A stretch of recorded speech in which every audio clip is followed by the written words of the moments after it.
తెలుగు సినీ పరిశ్రమలో super star కృష్ణది ఒక శకం. ఆయన మార్క్ ప్రత్యేకం.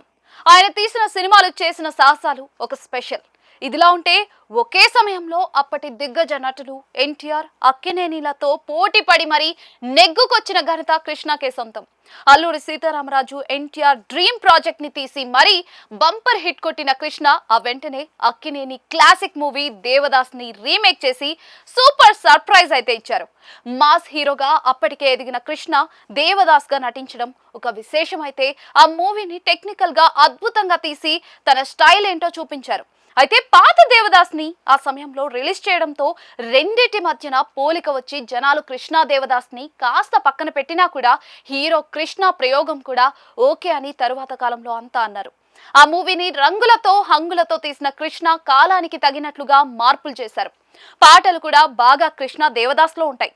అలాగే మంచి స్క్రీన్ ప్లే, సంభాషణలు, కథనం అన్నీ కూడా కొత్త దేవదాస్ లో బాగానే ఉన్నాయని తరువాత రోజుల్లో చెప్పుకున్న మాట. సరే, కృష్ణ దేవదాస్ తీసి సాహసం చేశారు. ఆ మీదట అక్కినేనితో కృష్ణకు మాటలు లేవు, మాట్లాడుకోవడాలు అంతకంటే లేవు అన్నదాకా సీన్ వచ్చేసింది. ఇక చూస్తే అక్కినేని అమెరికాలో ఆపరేషన్ చేసుకుని హైదరాబాద్ లో ఉంటూ తన సినిమాల బిజీలో గడిపేవారు. కృష్ణ మద్రాసులో ఉంటూ ఏమైనా తన సినిమాల షూటింగ్లు ఉంటే వాటి కోసం అప్పుడప్పుడు హైదరాబాద్ వచ్చేవారు. సరిగ్గా ఈ సమయంలోనే ఒక సంఘటన జరిగింది. కృష్ణ, శోభన్ బాబు హీరోలుగా ఒక కథ అనుకుని తన సొంత నిర్మాణ సంస్థ మీద సినిమా తీయాలని కృష్ణ నిర్ణయించుకున్నారు. దానికంటే ముందు శోభన్ నుంచే ఈ ప్రతిపాదన వచ్చింది.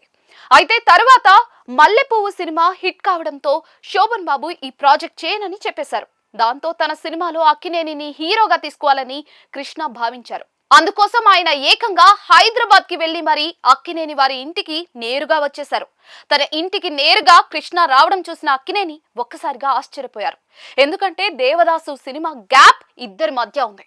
దాంతో బయటకి ఏమీ అనకపోయినా కూడా ఏమిలా వచ్చారు అంటూ కృష్ణను పలకరించారు. కృష్ణ విషయం చెప్పి తన మూవీలో హీరోగా నటించాలని కోరారు. తమ ఇద్దరి కాంబోలో మూవీగా చెప్పారు. నన్ను హీరోగా పెట్టి సినిమానా అని అక్కినేని సరదాగా నవ్వేసి నటిస్తాను కానీ కథ నచ్చాలి అని కండిషన్ పెట్టారట.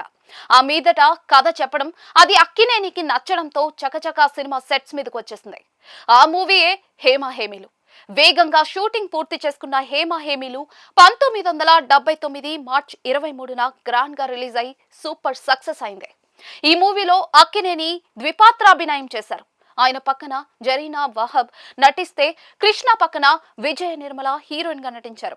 ఈ మూవీకి విజయ నిర్మల దర్శకత్వం వహించారు. మొత్తం మీద దేవదాస్ రాజేసిన కలహానికి ఫుల్ స్టాప్ గా హేమ హేమిలతో మంచి హిట్ కొట్టి అక్కినేని కృష్ణ కలిసిపోయారు.